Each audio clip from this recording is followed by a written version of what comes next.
Thank you so much. So this is going to be a quick Zoom. So the words here are collaboration, but also data science. So IQVIA is a human data science company, and human data science underpins everything we do. So we are a global leader in clinical trials. We can't do that without human data science. We led all the COVID infection survey. We couldn't do that without human data science. We set up the platform for that. I'm sorry, it was our fault. We collected all the data through bloods and swabs, built the data platform, and that informed the R rate, but also all the genomics. So on the clinical trials, we did most of the COVID studies as well. So crucially, the bucket in the middle about what we do in the UK is our real-world evidence. So the UK is leading the world in real-world evidence because of our longitudinal health record, and it is the envy of the world for real-world evidence.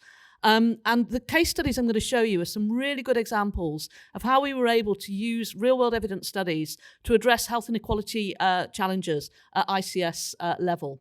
Just one point on the on the prescription data. We collect and analyse prescription data from every hospital in the country, apart from Bristol. And the benefits of that, sorry, it wasn't a name, blame and shame, it's just a thing. We also get 85% of all community pharmacy data. And what that allows us to do is help NHS England know when there's going to be shortages. So, for example, the amoxicillin issue last year. We're doing some great work at the moment on antimicrobial resistance and looking at where pockets of resistance are building through that analytics. So that's just an example. And we're using some of that data in some of the two case studies I'm going to show you now. So the first case study, if I may, came about as a result of the great NICE that was created by Labour under Frank Dobson in 1998. And the idea was that it would iron out postcode variation. You know, that was the promise. NICE doesn't have responsibility in its remit for actually implementing it. It's to be implemented at local level. So NICE have done great work in terms of getting more accelerated approvals, and they've got it down really now to about 10 to 12 months from the moment the drug is licensed to saying, yes, we are going to fund this, or no, we're not, because it's cost effective or not cost effective. However, one of the frustrations has been uptake at local level.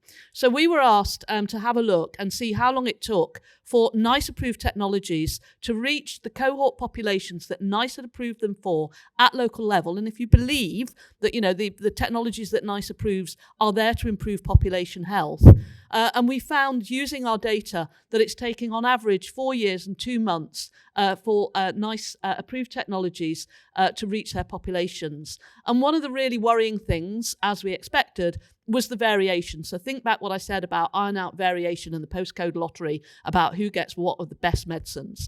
So on the variation, we mapped it by ICS last year. So we wanted to create a baseline. This was not a name, blame, shame. What we wanted to do with this is say, here's the baseline today. And what we now need to do with this work is get funding to take it to a qualitative. Why is it that we have this trend, and it's not statistically significant, that ICSs with higher deprivation have got lower uptake of NICE? I mean, Patricia's constituency is there up at Norfolk on the left-hand side. I know there's somebody from Doncaster, the GP from Doncaster, down there in Derby. You know, and if there are people from here, from Derby, you know, we'd love to talk to you about that. But it's a very good example of where we're seeing people in more deprived communities having less access to those innovative treatments that, you know, hit the front of the Daily Mail or the whatever. So one example of that. The next piece I want to show you, I was doing work up in Greater Manchester with the Greater Manchester, you know, has been an integrated care system forever. And we were doing work on hepatitis C. The medical director said, could you have a look for me? He said, I've got this hunch. He said, women with breast cancer in our most poor communities in Bolton, Stockport and Bury are not getting Christie care, and we need to understand why. So he said, I've got a hunch that, you know, their consultants are holding on to them.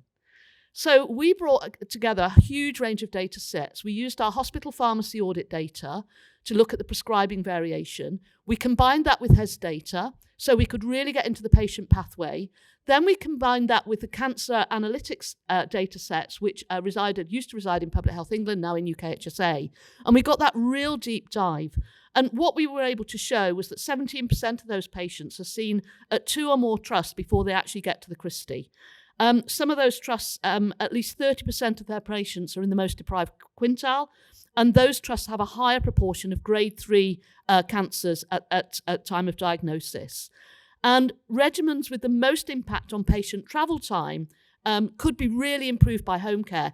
That little Google map that you saw there, the fact of the matter is that these women from Bury, Bolton and Stockport, if they were crows and they could fly, they could get to the Christie in 20 minutes, but they're not crows and they don't fly. And their consultants weren't hanging on to them, per the prophecy. It was that their consultants knew that they would really struggle to get across Manchester to the Christie.